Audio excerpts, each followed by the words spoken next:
Hello everyone, welcome to What the Hell FPL. I'm Ray and I'm joined by a man who loves Premier League and is loving his team at the moment. Al, how you going? I am fantastic. Let's go with that. We'll get into this a little bit later. I was talking about your actual real life team, not your fantasy team. Anyway, sorry for the confusion. Sorry everyone for last week. I was feeling a bit under the weather, so we couldn't do an episode. So if you want to know what our thoughts and comments were, I did do a Twitter post, and Al will put the Twitter handle there. A couple of you have commented and followed, so everyone else please do so as well. We basically look at your fantasy Premier League teams and also for ours. So this video is going to be us looking at our last 2 game weeks. Yep. And also please make sure you join using the code, like, subscribe, all the rest of that nonsense. Let's move on. All right, let's do it.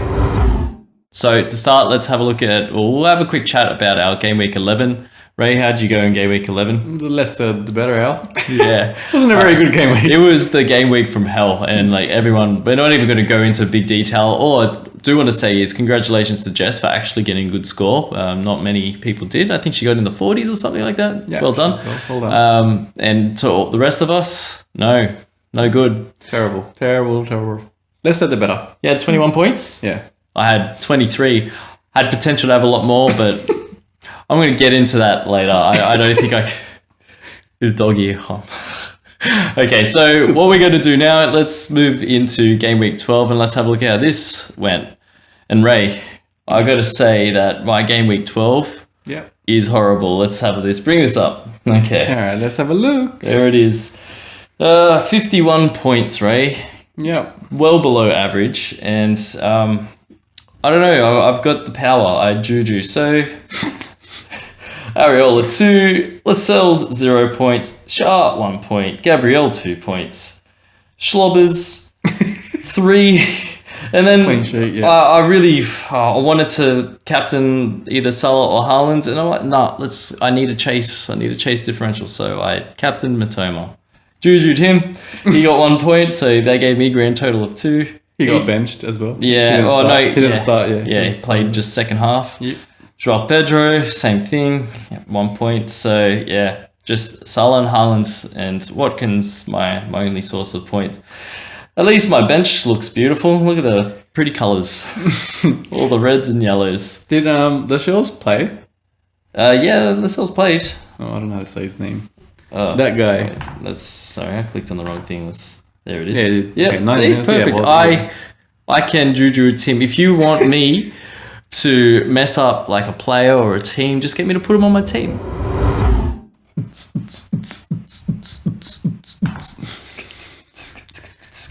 Wicked. We're going to look at your team now. Let's do it. Let's have a look. All right, bring it up. Before you scroll, the player that my team's named after, horrendous tackle, got a mad red card.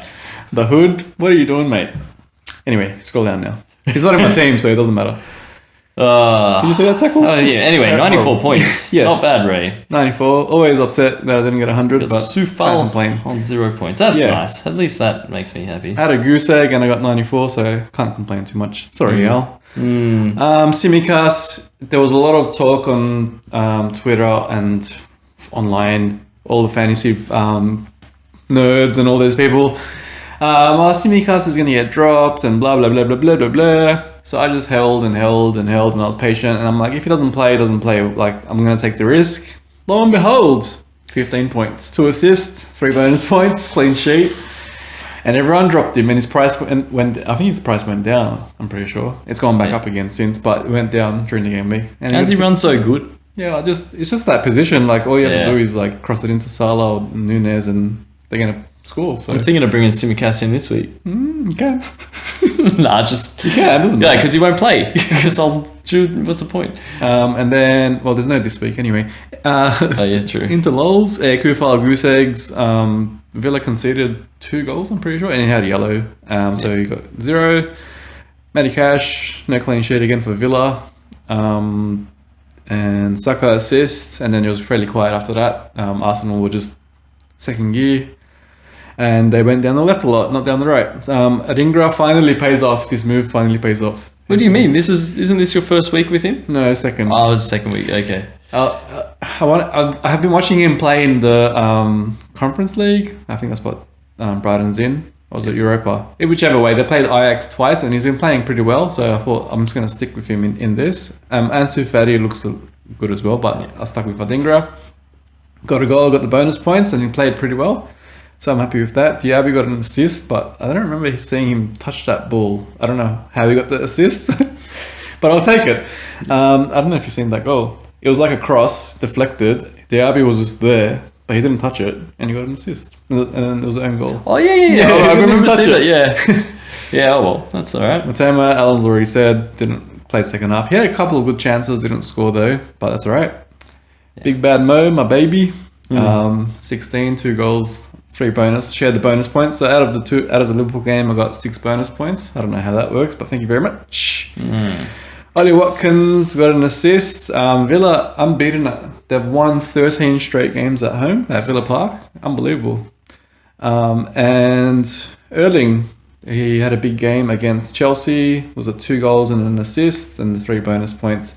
So the captain headache didn't really matter. It was in between Salah and Haaland. They got the same points, so the headache was for no reason.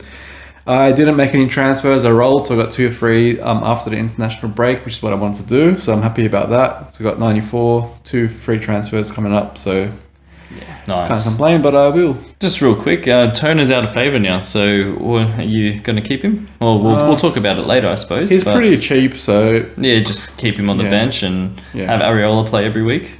Yeah, until the wild card. Like, there's no point burning transfers on backup keepers. Like, what's the point? Yeah. Archer's been looking good too, actually. So he's been a good. Yeah, we'll talk about upcoming plans and stuff. I do have some plans. Yeah, thanks for the insight there. So let's have a quick look at our leaderboard, which I'm really keen to do. I'm like that Ronaldinho gif when he's licking his lips. Yeah. And you're not. No, I'm not licking my lips. All right, so here is our game week 12 standings. All right, 94 points for you, Ray. 51 for me. Overall, 733 for Ray. 670 for myself. And this is where the massive killer comes in. Ray is well in the top mill. He's 638,000. And myself, I'm 3.5 million in there. I'm going strong, middle of the pack there. Hey, it's 10 million players. I'm being beat by the people who don't play fantasy. Like, that's what's anyway, there's plenty of season left. You can come back. And you're up to 6th place, so you got a pretty blue glow now, and myself on 10th place. Guys, I need a miracle here.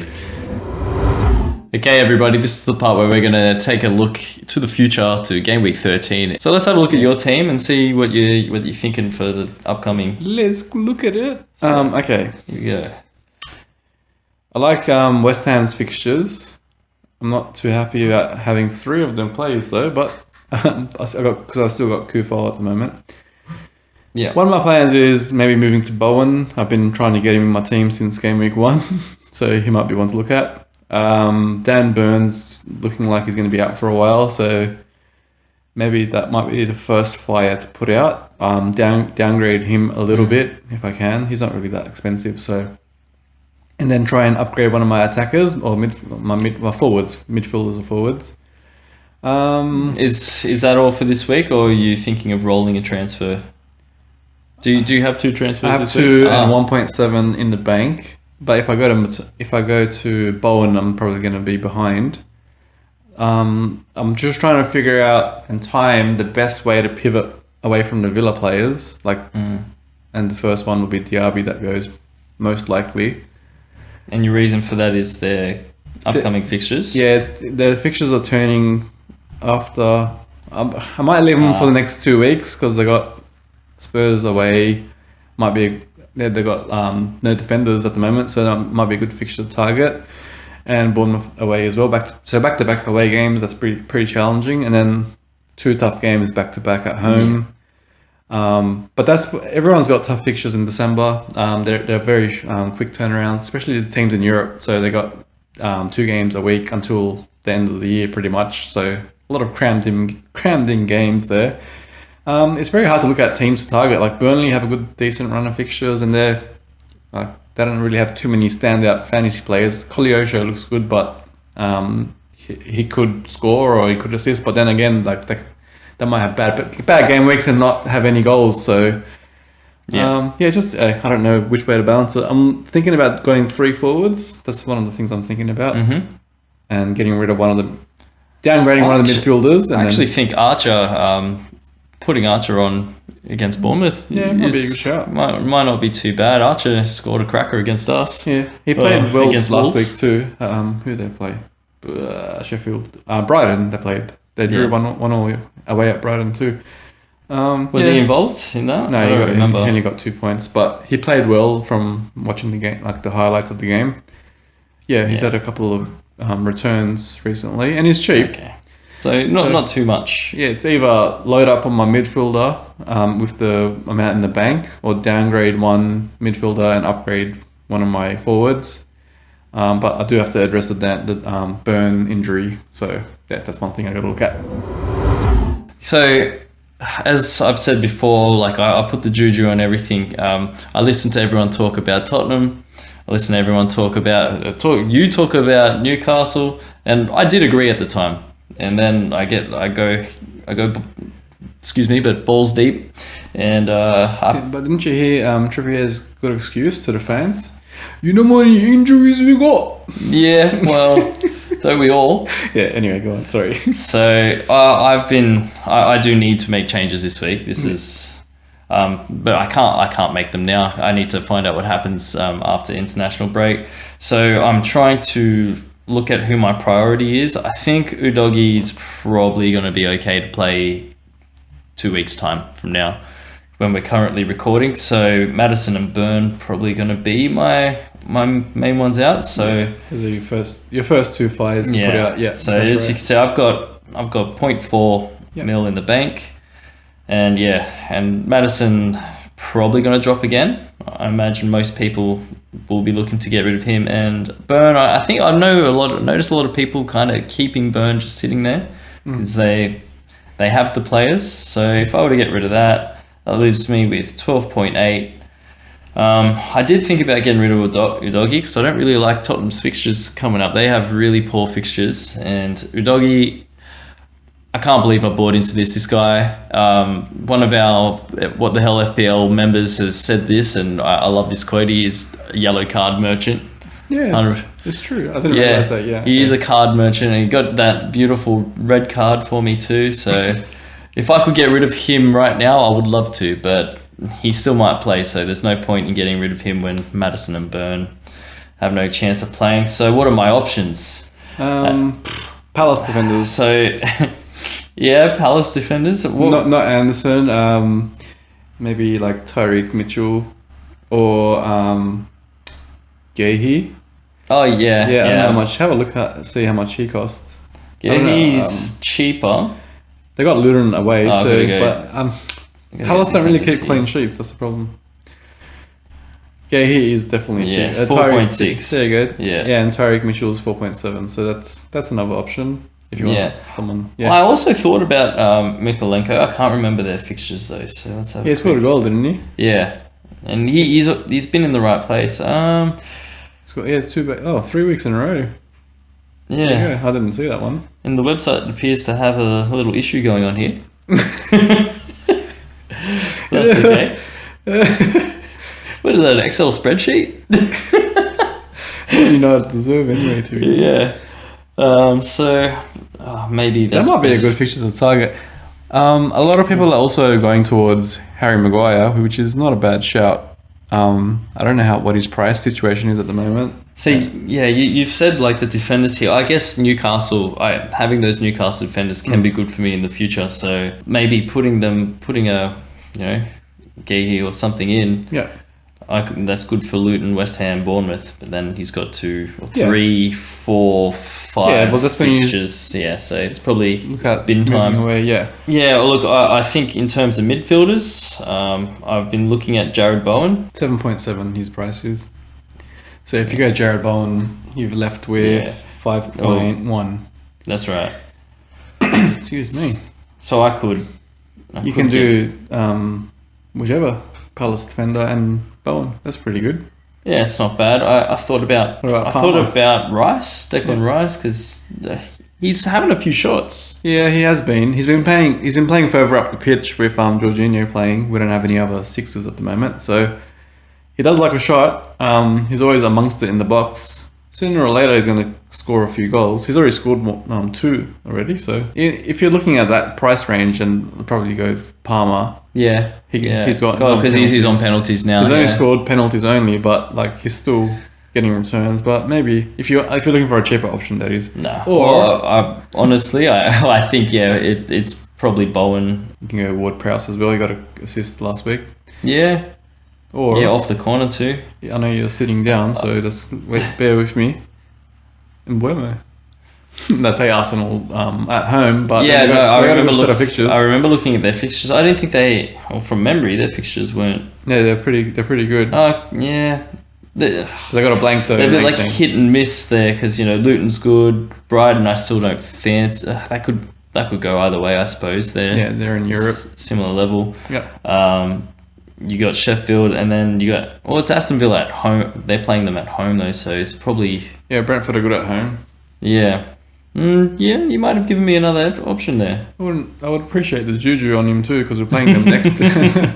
Oh, he's not coming. There's options for you there. Yeah. Even Diaby is a shout. You don't have Diaby, but then that's mainly the template player anyway. So. And for my defender, I like the idea of the Crystal Palace guys. Leave me a comment. Help me out. Help me out, guys. I need it. I've fallen off. Even I know we haven't spoke about it that much, but Chelsea's fixtures are turning soon as well. Have a click on one of theirs as well. Yeah. They're not playing too badly. Look at that. Look at all the green. Yeah, green means money, and that's not far away. So if you do start from now, then the prices are gonna rise. Like there's a couple of games that you'd expect them to possibly get something out of too. So Newcastle away, I probably would say is their most difficult fixture. Yeah. Whereas Brighton at home, they have I think they have a solid chance at home.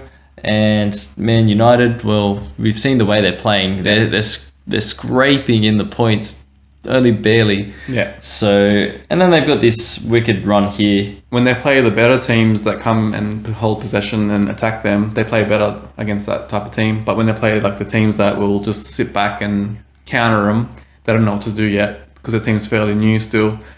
So the turn of fixtures might be good or it might be very bad for them. So it's just the risk you got to take. That's fantasy. Yeah. Palmer might be the man. I like that. Yeah, Clive Palmer. Did you know? No Cole Palmer. Did you know Cole Palmer is part Jamaican? This blew my mind when I saw it. His granddad's Jamaican or something. I'm going to leave that in now. All right, that's there's going to be a meme of Clive Palmer wearing a dashiki or something. Grime after grime. That was our best yet. Nailed it. That's it. I don't even have a grime anymore. I'm done. My grime is how hot this fucking room is. Yeah. Whoop, language. You can beep that out later. Yeah. Oh, more work. Beep. Okay, Al, tell us your grimes. Look, I have a few, and some are football related, some are just fantasy related. Look, the main thing is I hate fantasy. Like, we've said this before, but I have this innate ability to choose players that are performing well and just destroy it. And now's my time to really... This is actually about all you professional FPL people out there. I'm talking, let's talk let's talk FPL. Yeah, name them. Yeah, I'm going to do this. I'm doing this. Adam. FPL folk, I love you. But No. Stand on your stuff. Come on. I hate you. Just, Raptor, all these people.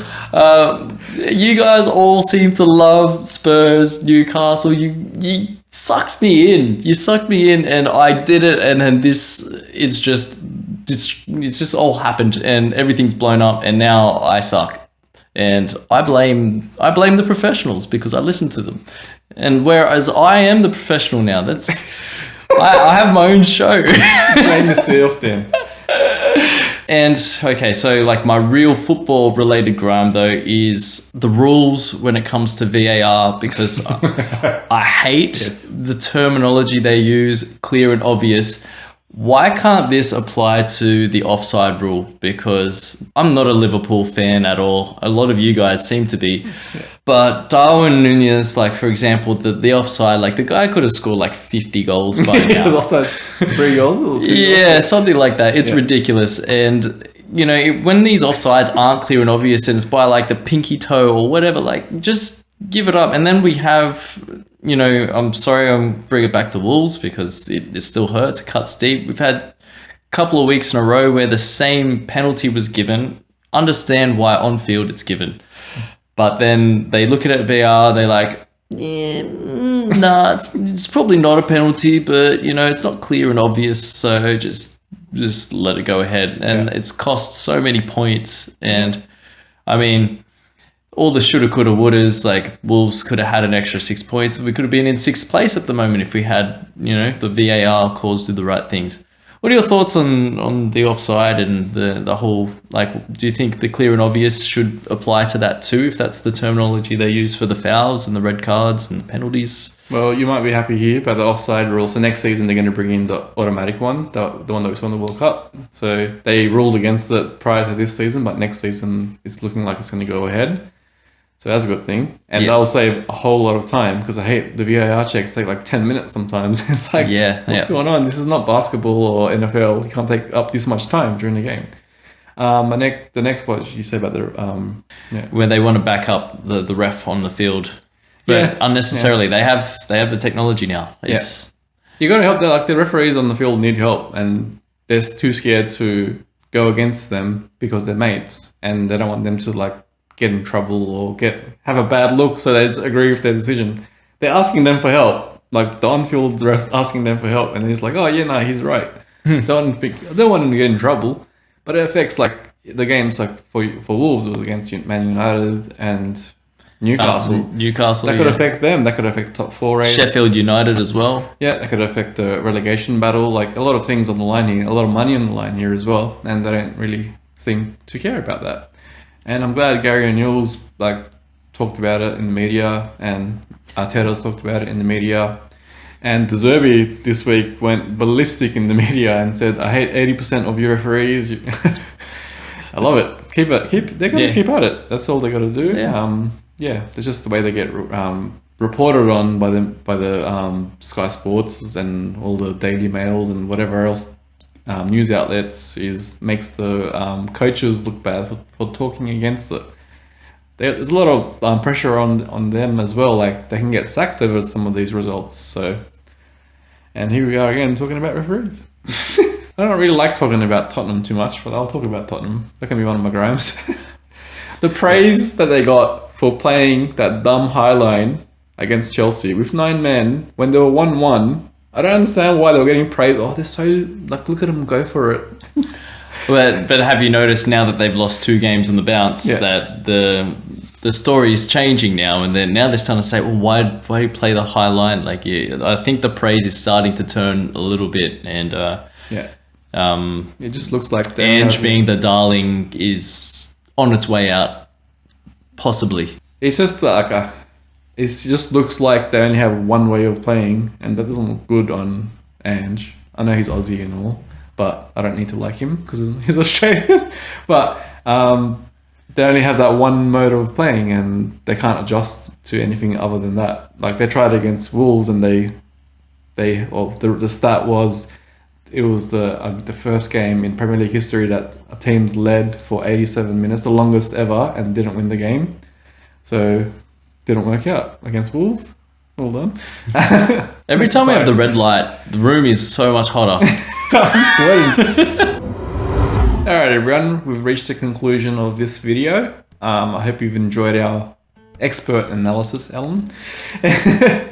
It's been fun. It's been a fun video. It's good to bounce back because we missed out last week. So I'm glad you're healthy. Yeah, thank you. I do have a comment though. Like, this is pro tip. If you want to be good at FPL, all you have to do is watch our videos and do the opposite to what I do. That's it. That's what Ray's been doing for 3 years now.